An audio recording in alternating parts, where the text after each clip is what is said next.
ইমেলটা পড়ছি ঠিক যেভাবে লিখেছেন।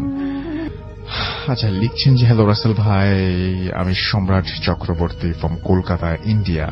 আমি বিজনেসম্যান, আমার রেস্টুরেন্টের ব্যবসা কলকাতায়, and I am a part time paranormal researcher. এসব ভালো লাগে, ভূত এফএম শুনি প্রায়, খুব ভালো লাগে। আজ আমি একটা স্টুডেন্ট লাইফের ঘটনা শেয়ার করছি, ভালো লাগলে পড়ে শোনাবেন। তখন রক্ত গরম, ভূত বা প্যারানর্মাল জিনিস খোঁজা বা তাদেরকে দেখবার ইচ্ছা ছিল প্রবল। ঘটনাটি 2016 সালের শেষের দিকে, নভেম্বর ডিসেম্বরের কোন একটি সময়। তখন শীত পড়েছিল প্রচুর কলকাতায়। কোন একদিন সন্ধ্যের দিকে আমি আর আমার বন্ধু শায়ন, পেশায় ফটোগ্রাফার, আর সৌরভ, সে স্টুডেন্ট, ঠিক করলাম যে অন্য কোনো দিনের মতো আজও যাব আর একটা সার্ভে করতে, মানে অন্য কোনো জগতের বাসিন্দাদের খোঁজার চেষ্টা করতে। তো তাদের কমিউনিকেট করার জন্য আমাদের প্রবল ইচ্ছা। তখন আমাদের বাড়ি থেকে 10 মিটার হাঁটা পথ এবং বাগমারি মুসলিম কবরস্থান। আমি সেখানে আগে 2-1 বার গেলেও ভেতরে যাইনি বেশি। যাই হোক, প্ল্যান মাফিক কাজ, কবরস্থান এবং তার গেটের সামনে আমরা তখন বিকেল 5:30। তিনজনেই প্রবেশ করলাম। গেটের গার্ড আঙ্কেল আমাকে চিনতেন ভালোভাবেই, তাকে হাসি মুখে ইশারায় সালাম জানাতেই সেও তাই করল। আমরা ভেতরের দিকে যাচ্ছি দেখে বাধা দিয়ে বলল, এখন তো সন্ধ্যা হতে চলল, ভেতরে না যাস না? উত্তরে আমি বললাম, আমার কাজ তো সন্ধ্যার পরে, একগাল হাসি দিয়ে সেটা বললাম। এবং আঙ্কেল কিছু একটা বিড়বিড় করে বলল, বুঝলাম তিনি কিছু, আপনার খুশি হলাম যে উনি আমার শুভাকাঙ্ক্ষী, মানে দোয়া করলেন এরকম কিছু একটা আর কি। তা আমরা ক্রমশ ভেতরের দিকে যেতে থাকি। প্রায় মাঝামাঝি সময় সৌরভ বলল, ভাই আমি আর যাব না এখান থেকে। আমি আর সায়ন অবাক হই, প্রায় একসাথে বলি, কেন? আমি মজা করে বললাম, ভয় পাচ্ছিস? সৌরভ কিছু বলল না, বলল চলো না। এবং সায়ন ভুরু কুচকে যা বলল যে একা যেতে পারলে যা। সৌরভ কিছু না বলে চলে গেল। আমরা ধীরে ধীরে গাছের আড়ালে মিলিয়ে গেল। আমি অবাক হলাম, আসার ইচ্ছে ছিল ওর সবচেয়ে বেশি। আমি 5-7 না ভেবে আর এগোতে গেলাম। তখন একবার ভেবেছিলাম যে ফিরে যাব, বাট তখনও আমাদের কাজ কিছুই উপলব্ধি করা হয়নি। তখন অন্ধকার, সন্ধ্যা 6টা। সবে প্রবেশ করেছি ব্লক 33-এ।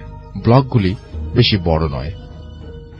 শেষ প্রান্তে চোখ যেতেই দেখলাম গার্ড আঙ্কেল দাঁড়িয়ে আছেন। দূর থেকে অন্তত তাই লাগছিল। আমি হাঁক দিলাম, কাকা। কোনো উত্তর নেই। আরো কাছে এগোচ্ছি, সায়ন আমার সাথে। আমাকে ডেকেও সাড়া না পেয়ে ভাবলাম, ওটা কি কাকা নয় তাহলে? হাঁটতে হাঁটতেই ভাবছি সমস্ত। তখন মাথায় এলো যে ব্লক 33-এ আসার জন্য আমার যে পাশ দিয়ে এসেছি ওটাই একমাত্র রাস্তা, আর আসার পথে কাকা আমাদেরকে অতিক্রম করেনি। তাহলে লোকটিকে? ততক্ষণে আমরা প্রায় 10 হাত দূরত্বে লোকটির কাছ থেকে। দেখলাম সে একটি কবরের সামনে দাঁড়িয়ে আছে এবং কবরের দিকে দৃষ্টি তার, এবং প্রচন্ড অন্ধকার। লোকটি যে মৃদু আলোর মাঝে এক অন্ধকারের প্রহরীর মতো দাঁড়িয়ে আছে। আমি আর সায়ন চুপ করে আছি, কোনো কথা বলছি না। কথা বলার শক্তিটুকুও বোধহয় হারিয়ে ফেলেছিলাম তখন। মাত্র 8 থেকে 10 হাত দূরে থাকা মূর্তিটা আসলে কি? তাহলে মানুষ নয়? সায়নের দিকে চোখ চায় আমার। দেখলাম ও চোখ কপালে তুলে আঙুল নিক্ষেপ করছে ওই ছায়া মূর্তির দিকে। তাকাতে দেখি সেই মূর্তি তাকিয়ে আছে আমাদের দিকে। হলুদ বর্ণের চোখ, যেন আগুন জ্বলছে, আক্রমণাত্মক হয়ে উঠছে। আমরা কিছু না ভেবে পেছন করে দৌড়াতে শুরু করি। কত জোরে জানি না, কি কোথায় তাও জানি না, শুধু দৌড়ে চলেছে নিজের মতো। খালি যেন মনে হচ্ছিল পেছনে আসছে সেই লোকটি। প্রায় 5 থেকে 7 মিনিট এলোমেলো ভাবে ছোটার পর মসজিদ দেখতে পাই। প্রায় সাথে সাথেই মসজিদের কাছে গিয়ে আমি অজ্ঞান হয়ে পড়ে যাই। তারপর নিজেকে আবিষ্কার করি গার্ড আঙ্কেলের কেবিনে। সায়ন ছিল তখনও। আঙ্কেল শান্তভাবে বলেছিলাম তো না যেতে। আমি আর কোনো উত্তর দিতে পারিনি। আমার সব ঘটনা তাকে বলার পর তিনি বললেন, সাকিব খান বলে একজন কুখ্যাত ক্রিমিনালকে খবর দেয়া হয় ব্লক 33-এর মাঝামাঝি কোনো এক জায়গায়। এর আগেও 2-1 বার অনেকে দেখেছে সেখানে সেই একই ব্যাপার। কোনো কুকুর বেড়াল মানে কিছুই, মানে কোনো কিছুই সেখানে যায় না। তো তার কাছে, এবং তারপরে তিনি লিখেছেন যে আমার কাছে আরো অনেক ঘটনা আছে, সেই ঘটনাগুলো চাইলে লিখতে পারেন, এই আর কি। থ্যাংক ইউ ভেরি মাচ আপনার জন্য, আপনাকে অনেক অনেক অনেক অনেক ধন্যবাদ। সেকেন্ড আরেকটা ঘটনা যাবো এই আওয়ারে, এবং আমাদের একটা ইমেইল আছে এই মুহূর্তে, সেই ইমেইলটা আমি একটু পড়তে চাই, এবং সেই ইমেইলটা পাঠিয়েছেন আমাদের একজন লিসেনার। তার কাছে আমরা, মানে তিনি যেভাবে লিখেছেন সেভাবেই পড়ব। আসসালামু আলাইকুম, আমার নাম আরিফ, আমি একটা টিভি চ্যানেলে HR অ্যান্ড অ্যাডমিন ডিপার্টমেন্টের এক্সিকিউটিভ। তিনি লিখছেন যে আমি আজ যে ঘটনাটা বলবো সেটা আমার মামার সাথে ঘটেছে 2000 সালের মার্চ মাসে, তারিখটা সঠিক মনে নেই। আমাদের বাড়ি থেকে নানার বাড়ি প্রায় 12 কিলোমিটার দূরে, নাম ঈশ্বরীপুর। আমার সেজ মামার নাম শরীফ, যার সাথে এই ঘটনা ঘটে। মামা চাকরি করত সিরাজগঞ্জে। সে ছুটিতে বাড়ি আসত যথারীতি বন্ধুদের সাথে আড্ডা শেষ করে বাড়ি ফিরে। আগেই গ্রামের সম্পর্কিত বলে নিলে ভালো হয়, গ্রামের বাড়ির আশেপাশে বাঁশ বাগান আর জঙ্গলে ভরা, আর কিছু কিছু গাছ আছে বহু বছরের পুরনো দিনের, এবং দিনের বেলায় একা হাঁটলেও গা শিউরে ওঠে। অবশ্য ওখানকার লোকদের এসব মনে হয় না, কারণ তারা অভ্যস্ত। গ্রামের বাইরে জমি আর জমি, ধানের চাষ করা হয়। পুরো গ্রামটাই ভৌতিক ভৌতিক একটা ভাব আছে। যাই হোক, মূল ঘটনায় আসি। সেদিন রাতে খাওয়া দাওয়া করে সবাই যে যার মতো ঘুমিয়ে পড়ে। রাত আনুমানিক 1টা থেকে 2টার দিকে শরীফ মামা বাথরুমে যান। গ্রামের মধ্য দিয়ে একটা কাঁচা রাস্তা, দুই পাশের ঘর বাড়ি, ছোট বড় মিলিয়ে অনেকগুলো পুকুর আছে। সব পুকুরের আলাদা আলাদা নাম আছে। মাঠের দিকে যেতেই একটা বাবলা গাছ আছে, যেটা জমির আইলের সাথে। মামা দেখতে পেলেন কয়েকজন মিলে হাতাহাতি করছে। মামার কাছে একটা টর্চ লাইট আছে, কিন্তু জ্বালাননি। ব্যাপারটা একটু বোঝার চেষ্টা করছেন তিনি। অনেক অন্ধকার, তাই কিছু বোঝা যাচ্ছিল না। তবে তাদের সঙ্গে, তাদের মধ্য থেকে কেউ একজন জোরে চিৎকার করে উঠেছিল, যার আওয়াজ মামার খুব পরিচিত মনে হয়েছিল। আর একটু সামনে যাই, আওয়াজটা বোঝা যায় মামার খুব ঘনিষ্ঠ বন্ধু, এবং তিনি বুঝতে পারেন যে মামার খুব ঘনিষ্ঠ বন্ধু হালিম। এবং এর আরেকটু এগিয়ে তিনি যান, এবং কিন্তু অন্ধকারে কারো চেহারা তিনি বুঝতে পারছিলেন না। সবকিছু কেমন আবছা আবছা লাগছিল, কিন্তু মারামারি ক্রমেই বেড়ে চলেছে। আরেকজন চিৎকার করছে, যার কণ্ঠ ছিল বন্ধু হালিম। তার বন্ধু হালিম। মামা বলল যে, কে? হালিম নাকি রে? হালিম? ওদের থেকে কোনো উত্তর এলো না। মামা একটু ভয় পেল, আর চিন্তা করল চিৎকার তো হালিমই করছে। ভয়ে ভয়ে আরো একটু কাছে এগিয়ে গেল এবং টর্চ লাইট মারল ওদের দিকে। তারপর যা দেখলো তা দেখে মামা রীতিমতো ভয় পেয়ে গেল। দেখলো তার বন্ধু তো নয়ই, কিন্তু একজনের মাথা অর্ধেক মুখ আর অর্ধেক মাথা দিয়ে অনবরত ময়লা বের হচ্ছে। অন্য দুজনের চেহারা আরো ভয়ঙ্কর এবং অনেক নোংরা পোশাক, আর একজন পুরো মানুষটাই ছিল কেমন যেন ঘোড়ার মতন একটা আদলের। মামা আর সামনে না এগিয়ে পেছনে গিয়ে যাওয়ার চিন্তা করছিলেন। ততক্ষণে তার শরীর ভার অনুভব করছেন তিনি। তারপর সে সামনে না গিয়ে পেছনে ফিরেই জোরে জোরে পা চালাতে লাগলেন, এবং 8-10 ধাপ আসার পর সামনে দেখলেন ওই 4 জন জমির আইলে বসে এবার হাসাহাসি করছে। এবার মামা ভয়ে কাঁপতে লাগলেন এবং কিভাবে বাড়ি ফিরবেন সেটা ভাবতে লাগলেন, এবং ভাববার সময় আর কই। এবার ওরা একেবারে তার কাছে চলে এসেছে। ওদের মধ্য থেকে একজন লাইট মারল কেন, মামা দিশা না পেয়ে জোরে চিৎকার দিয়ে বলল, কেউ আছো, আমাকে বাঁচাও। এরপর ইলেকট্রিসিটি শক খাওয়ার মতন একটা ব্যাপার হলো এবং মামা পড়ে গেলেন। তিনি বুঝলেন যে এই বুঝি আমি শেষ। তারপর আবারও কয়েকবার চিৎকার দিলেন। তারপর ওরা 4 জন মিলে মামাকে চিৎ করে শুইয়ে দিল এবং কি যেন খাওয়ানোর চেষ্টা করল। 4 জন মিলে মামার সাথে অনেক ধস্তাধস্তি করে মুখের ভেতরে কিছু একটা ঢুকিয়ে দেয়। অনেক জোরে জোরে আওয়াজ করায় মামার ছোট চাচার ঘুম ভেঙে যায়। আমার ছোট নানা, সে মনে করেছে যে চোর মনে হয়। ওখানে আমার নানারা 4 ভাই থাকতো, সবার আলাদা আলাদা বাড়ি আছে কিন্তু কাছাকাছি। নানা উঠে আরো কয়েকজন তার ভাই ভাতিজাকে নিয়ে টর্চ লাইট, লাঠি এ সমস্ত নিয়ে চিৎকার করতে করতে সেদিকে আসে এবং হাঁটতে লাগলো, এবং গ্রামের কয়েকজন আওয়াজ পেয়ে তারাও একত্র হয়েছে। অনেক রাত, তারপর আবার গ্রাম। আস্তে আস্তে সেই আওয়াজও অনেক দূর থেকে শোনা যায়। একটু পরে জোরে একটা আওয়াজ আসলো। আওয়াজটা হলো তারা যেদিকে যাচ্ছিল হাতের বাম পাশে কিছু জমির মাঝখানে সবাই টর্চ জ্বালিয়ে দেখে, সেইখানে দৌড় দিল এবং দেখতে পেল যে কেউ একজন পড়ে আছে এবং কাতরাচ্ছে। সবাই মিলে যখন তার কাছে গেল দেখল শরীফ পড়ে আছে, তার মুখ দিয়ে রক্ত বের হচ্ছে, কিন্তু আশেপাশে কেউ নেই। তাকে জিজ্ঞাসা করা হলো, কি হয়েছে তোর, তুই এখানে কিভাবে এলি?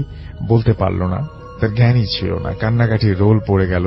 যাই হোক, তাকে সবাই মিলে বাড়ি নিয়ে আসা হলো এবং তার শরীরে অনেক ময়লা ছিল, পরিষ্কার করা হলো। কোনোভাবেই তার জ্ঞান আসছিল না। পরে রাতে তাকে মেডিকেলে নিয়ে যাওয়া হলো এবং উপায় না দেখে, যোগাযোগ ব্যবস্থা তখন খুব খারাপ ছিল। মামার ছোট চাচা নিজেও একজন কবিরাজ, সেও ভালো করে দেখলো এবং বলল যে মেডিকেলে নিয়ে লাভ নেই, অন্য উপায়ে চেষ্টা করতে হবে। একটু পরে ফজরের আজান হলো। নানা ঝাড় ফুঁক দিতে দিতে বেলা 11টার দিকে জ্ঞান আসলো, কিন্তু তিনি কোনো কথা বলতে পারছেন না, খেতে পারছেন না। আত্মীয় স্বজন সবাইকে খবর দেওয়া হয়েছে। আমি আম্মুকে নিয়ে সকালেই গিয়েছি সেখানে। এভাবে চলতে থাকে বেশ কিছুদিন। শুধু ফলের জুস ছাড়া আর কোনো কিছু খেতে পারতেন না। অনেক কবিরাজ দেখানো হলো, কোনো কাজ হলো না। সবাই বলল আমাদের সাধ্যের বাইরে। প্রতিদিন রাতে মামার বুকের সাথে 2 হাত চেপে ধরত আর মুখ দিয়ে রক্ত বের হতো। 2-3 জন লাগতো তার বুক থেকে হাত আলগা করার জন্য, আর রক্ত বের হতো এবং হাত যখন আলগা করা হতো তখন আর রক্ত বের হতো না। সে কোনোভাবেই বিছানা থেকে উঠতে পারত না। আরো কিছুদিন যাওয়ার পর মুখ দিয়ে রক্ত বের হওয়া বন্ধ হলো এবং একটু একটু হাঁটা শুরু করলো। একদিন বিকেলবেলা আমি মামাকে জিজ্ঞেস করলাম, মামা আপনার সাথে কি হয়েছিল? মামা কোনোভাবেই কথা বলতে পারল না, শুধু নির্বাক চোখে আমার দিকে তাকিয়ে রইল। আমি বললাম, আপনি না বললে আমরা কিভাবে বুঝবো আপনার সাথে কি হয়েছিল? মামা ইশারায় কলম আর খাতা চাইলেন। তারপর তার সাথে ঘটে যাওয়ার ঘটনাটা লিখে আমাকে জানালেন। তার আরো 15 দিন কেটে গেল। এখন এখানে সেখানে যেতে পারেন, ভারী খাবারও খেতে পারেন, কিন্তু কোনো কথা বলতে পারেন না। সেদিন শুক্রবার ছিল।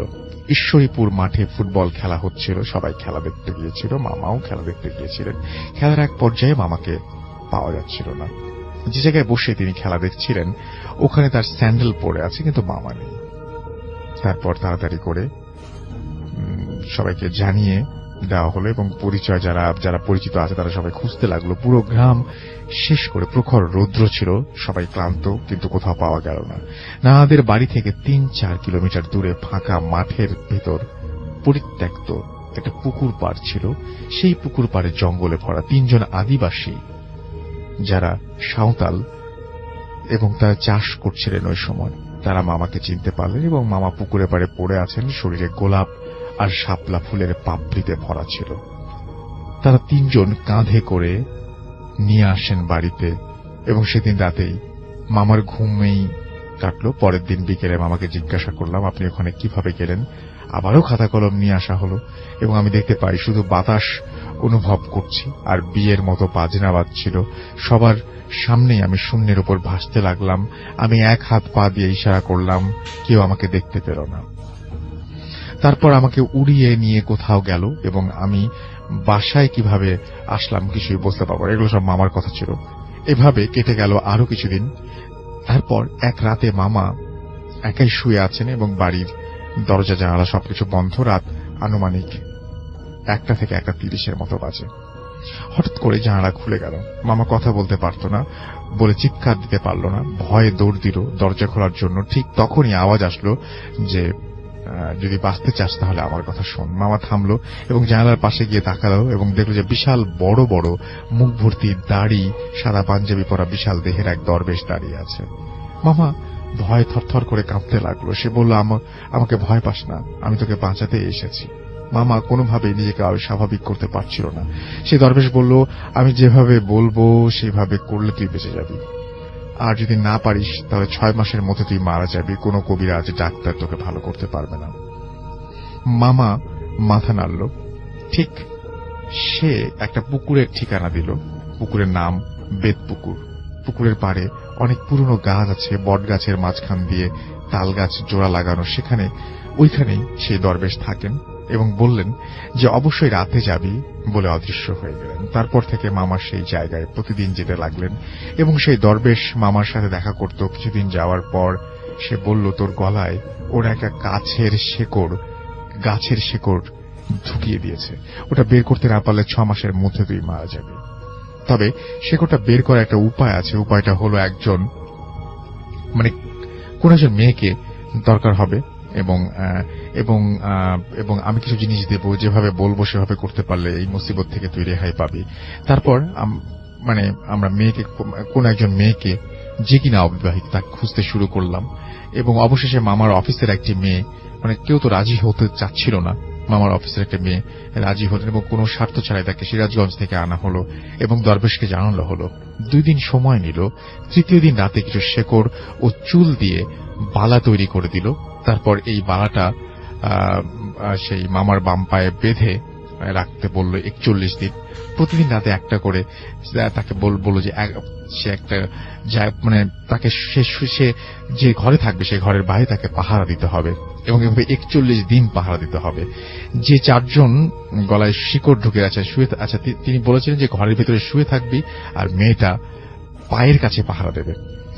যে 4 জন গলায় শিকড় ঢুকে দিয়েছিল ওরা বিভিন্ন রূপ ধারণ করে এসে ভয় দেখাবে, কিন্তু তোদের কিছু করতে পারবে না বলে, আর যদি বালাটা খুলে ফেলে তাহলে দুজনেই মারা যাবি। তারপর মেয়েটির সবকিছু ভালো করে বুঝিয়ে দেওয়া হলো মেয়েটিকে এবং শুরু হলো 41 দিনের সাধনা। একটা ঘরের মধ্যে তাদেরকে রেখে অপেক্ষা করতে লাগলো তারা এবং একটা সময় কেউ কেউ মাঝে মাঝে ঘুমিয়েও গেল। দরবেশের নিয়ম ছিল মেয়েটি 2 বার বের হতে পারবে, এর বেশি নয়। হঠাৎ 2টার দিকে মেয়েটি চিৎকার করে বাইরে বেরিয়ে এলো এবং ওখানে নানি মামিরা ছিল। তারা জিজ্ঞেস করলো কি হয়েছে। সে বলল ভয়ঙ্কর কেউ একজন আসলো এবং পায়ের বালাটা খুলতে বলল। চেহারাটা অনেক বিশ্রী ছিল এবং তার শরীর অনেক ময়লা, কথাগুলো বলছিল আর কাঁপছিল। আমরা তাকে বুঝালাম, তোকে যে যতই ভয় দেখাক না কেন ওরা কিছু করতে পারবে না, আমরা সবাই দরজার পাশে আছি, কেউ ঘুমাচ্ছি না, আমরা তোর সাথে আছি।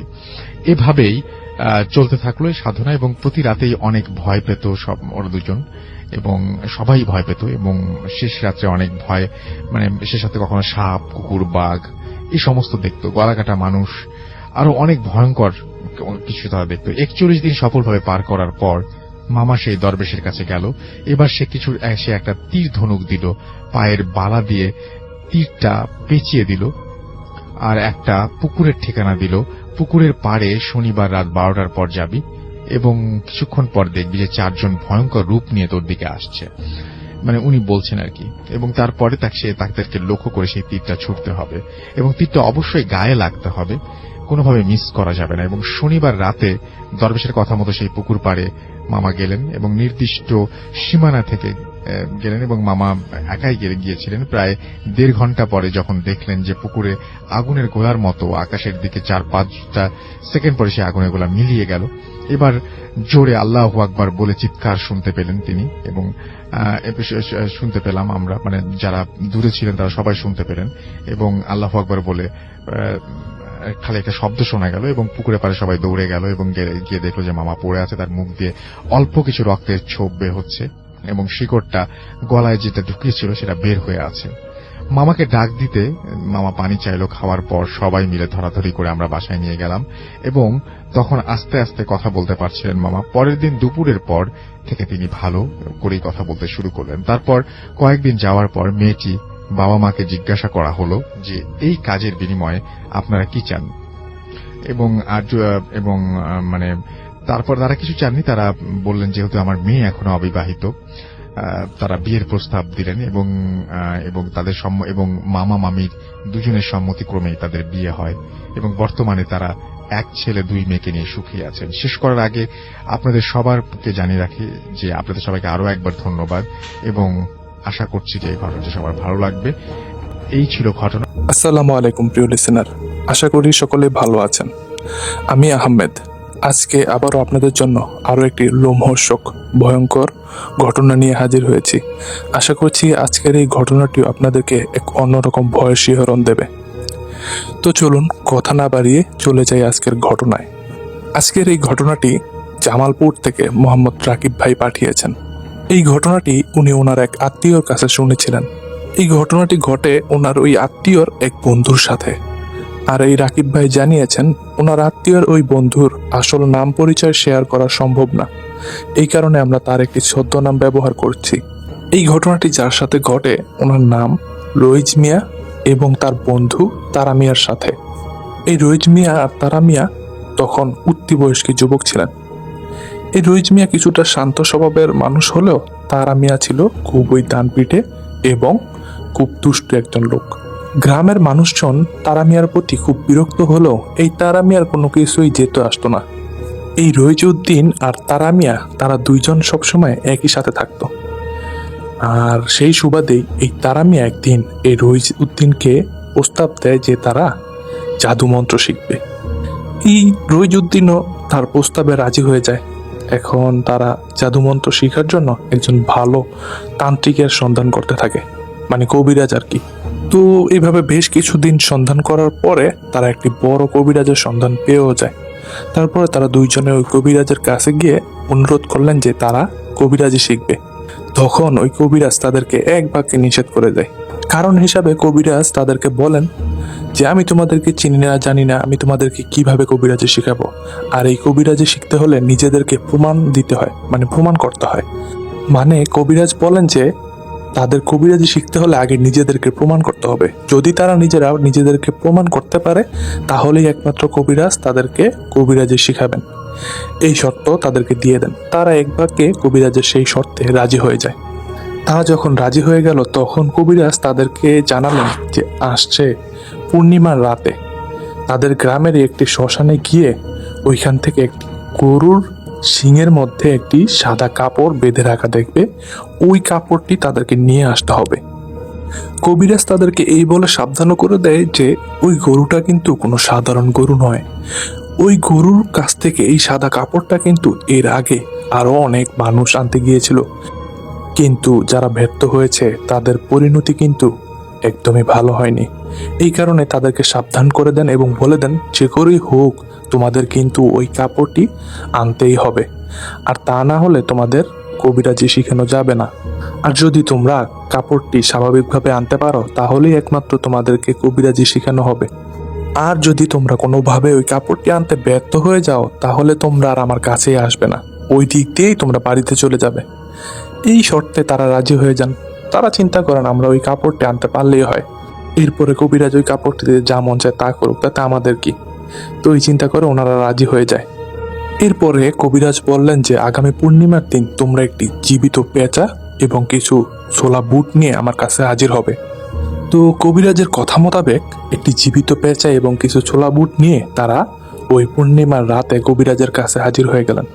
কবিরাজ তখন কিছু মন্ত্র পরে ওই ছোলা বুটগুলোর মধ্যে ফু দিয়ে দিলেন এবং আবার কিছু মন্ত্র পরে ওই পেঁচাটার চোখ বেঁধে দিলেন। এরপরে কবিরাজ তাদেরকে বললেন যে আজ মাঝরাতে তোমাদেরকে ওই শ্মশানের মধ্যে যেতে হবে। ওই শ্মশানের কাছে গিয়ে দেখবে ওইখানে একটি জাম গাছের নিচে একটি বড় তাগড়া ষাঁড় গরু দাঁড়িয়ে আছে। গরুটাকে দেখে কিন্তু তোমরা ভয় পাবে না, গরুটিকে কিন্তু বেশ ভয়ঙ্কর এবং রাগী দেখাবে এবং গরুটার শিং দুইটা কিন্তু বেশ লম্বা লম্বা থাকবে, আর এই শিংয়ের মধ্যেই একটি সাদা কাপড় বাঁধা থাকবে। তোমাদেরকে ওই কাপড়টি নিয়ে আসতে হবে। এই কথা বলে কবিরাজ তাদেরকে একটি শিশির মধ্যে কিছু তেল পরে দেন এবং বললেন এই তেলগুলা তোমাদের শরীরে মেখে নেবে। এরপরে তোমাদের কাছে থাকা এই ছোলাগুলা ওই গরুটার সামনে ছিটিয়ে দেবে। ছিটিয়ে দেওয়ার পরে দেখবে ওই গরুটা ওই ছোলাগুলা খেতে আরম্ভ করবে।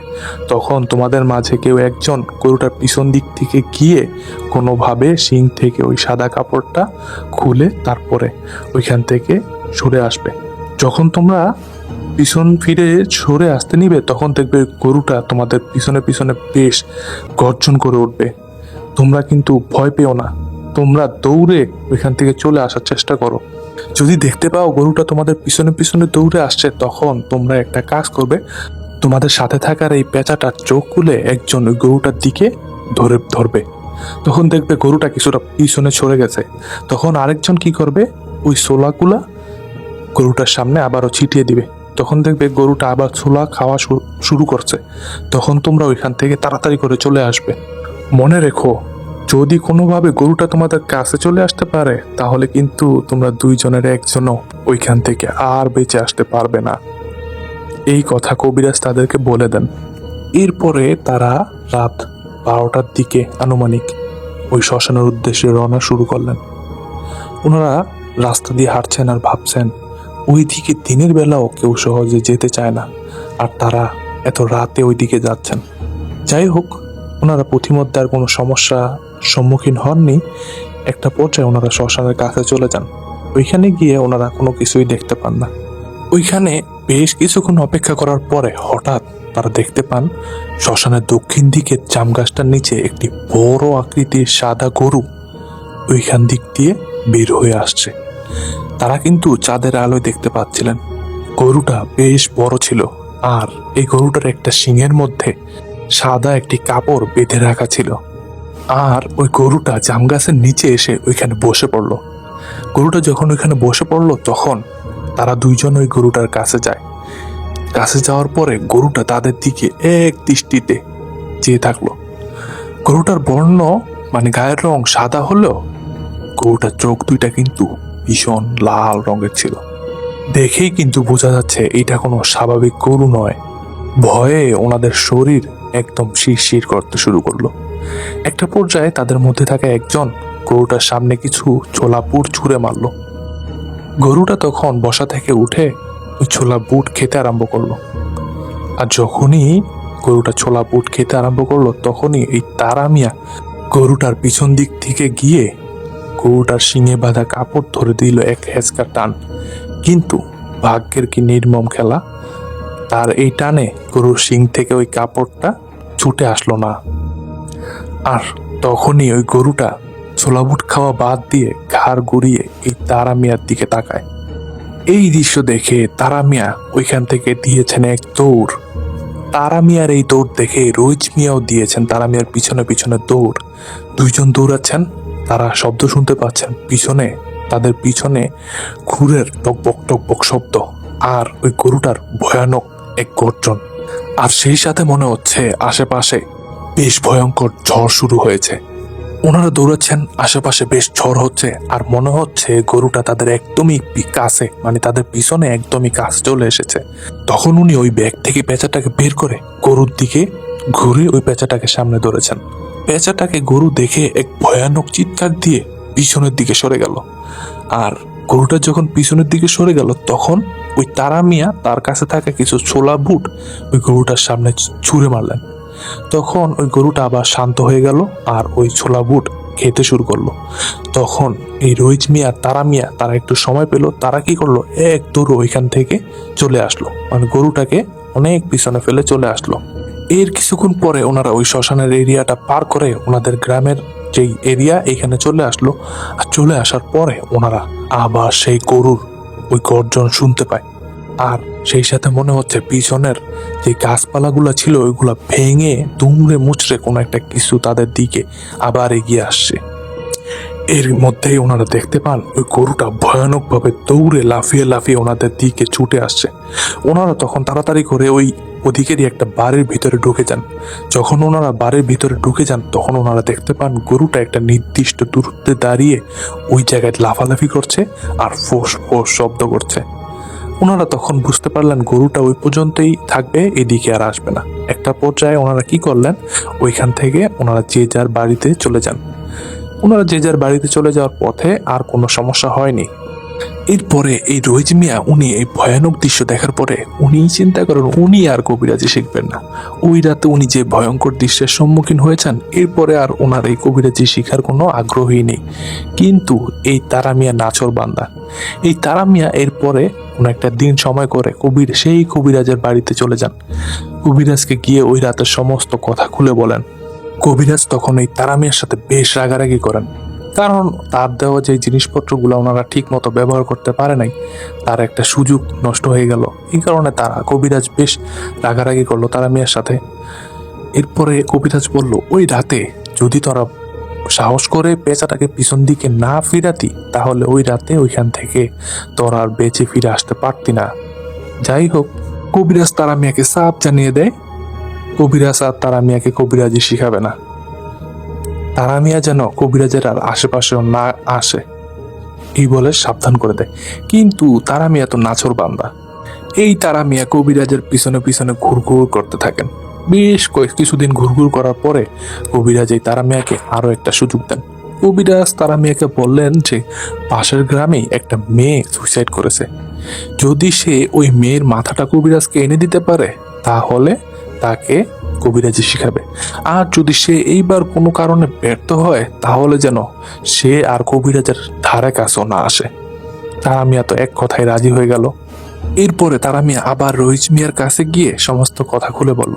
কিন্তু রহিজ মিয়া এক কথায় তারা মিয়াকে বলল, না রে বাবু, আমার আর এই কাজ করার ইচ্ছা নাই। ওই রাতে যে ভয়ঙ্কর দৃশ্যের সম্মুখীন হয়েছে এরপরে আর আমার কোনো ইচ্ছাও নাই। তোর যদি ইচ্ছা থাকে তুই একা একাই গিয়া কর। তো তারা মিয়া ভাবলেন কি করা, রহিজ মিয়া তো যাবে না, ওনার একা একাই যেতে হবে। তো যে ভাবনা সেই কাজ। উনি একদিন দিনের বেলায় গিয়ে ওই মেয়ের কবরটা দেখে আসলেন। উনি দেখলেন মেয়ের কবরটা কোনো কবরস্থানে নাই। এই বিষয়টা তথ্য অবশ্য উনি তান্ত্রিক থেকে নিয়েছিলেন, যে কোনোভাবেই হোক। তো মেয়েটার কবর তো ওই কোনো কবরস্থানে না, মেয়েটার কবর একটা ক্ষেতের একটা পাশে। ওইখানে আবার দিনের বেলা মানুষজন যায় না। ওই মেয়েটা আবার সুইসাইড করেছিল, তো এই কারণে ওই গ্রামের কবরস্থানে ওই মেয়েটার লাশ কবর দিতে দেওয়া হয়নি। তখন বাধ্য হয়ে তাদের নিজস্ব জায়গায় একটা চাষের জমির কাছেই ওই মেয়েটাকে মাটি দিতে হয়েছিল। তো এই তারা মিয়া দেখলেন এটা একটা সুবর্ণ সুযোগ, এই সুযোগ কোনোভাবেই হাতছাড়া করা যাবে না। তো উনি সময় করে এক রাতে একটা কোদাল আর একটা খুন্তি নিয়ে সেই কবরের উদ্দেশ্যে হাঁটা শুরু করলেন। যাওয়ার পথে অবশ্য কোনো সমস্যা হয়নি। কবরের কাছে গিয়ে স্বাভাবিকভাবে কবরটাকে খোঁড়াও শুরু করলেন। সবকিছু স্বাভাবিকভাবেই চলছিল। একটা সময় ওনার কবরটা খোঁড়া শেষ হয়ে যায়। কবরটা খোঁড়া শেষ হওয়ার পরে কবরটা থেকে ওই যে বাঁশের যে চাটাইগুলা এগুলা সরানোর পরে উনি দেখতে পেলেন বেশ অনেক দিনকারই একটা লাশটা পচন ধরেছে, মানে বেশ অনেকটাই পচে গেছে আর কি। মানে লাশটার চোখ নষ্ট হয়ে গেছে এবং মুখের যে চামড়া এটা পচে দাঁত বের হয়ে আছে, কিন্তু মাথায় যে চুল এগুলো এখনো ছিল। মানে এমন একটা ভয়ঙ্কর একটা লাশ, এমন ভয়ঙ্কর একটা লাশ রাতের বেলায় উনি একলা দেখার পরেও উনি নিজেকে স্বাভাবিক রাখেন। উনি তখনও ভয় পান না। উনি কি করলেন, উনি ওই লাশটার চুল মুঠি করে ধরে গলাটা এক কোপে কেটে ফেলেন। কোদাল দিয়ে একটা কোপ দিলেন, লাশটার মাথাটা দুই টুকরা হয়ে গেল। এখনো পর্যন্ত কিন্তু সবকিছুই স্বাভাবিক, ভয়ের কোনো কিছুই ঘটেনি। এরপরে উনি মাথাটাকে একটা ব্যাগের ভিতরে ভরে যখনই কবর থেকে উনি উঠে দাঁড়িয়েছেন তখনই এই কবরের ভেতর থেকে একটা চাপা গলায় হি হি করে হাসি ভেসে আসলো। এই হাসির শব্দ শুনে ওনার ভিতরে তো একদম ভয় ধরিয়ে দিল। ওনার মেরুদণ্ড দিয়ে একটা ভয়ের শিহরণ বয়ে গেল। উনি কবরের ভিতরের দিকে তাকানোর আর সাহস পান নাই। উনি কি করলেন, কবরটাকে ওইভাবে রেখেই যে জিনিসপত্রগুলো বাড়ি থেকে নিয়ে আসছিলেন ওইগুলাকে কাঁধে নিয়ে ওই মাথাটাকে নিয়ে হাঁটা শুরু করলো। কিছু দূর হাঁটার পরে ওনার কাছে মনে হলো ওই ব্যাগের ভিতরে মাথাটা নড়াচড়া শুরু করছে। এই তারা মিয়া তখন বেশ ভয় পেতে শুরু করলো, কিন্তু এটাই শেষ ছিল না। এরপর মুহূর্তেই ওই ব্যাগের ভিতর থেকে মাথাটা কথা বলা শুরু করলো। মাথাটা বলছে যে, কিরে তারা, আমাকে নিয়ে কোথায় যাচ্ছিস? আবার বলে যে, আমার না খুব খিদা পেয়েছে, আমি তোর রক্তের স্বাদ কেমন এটা একটু দেখবো। এইসব কথা বলছে মাথাটা।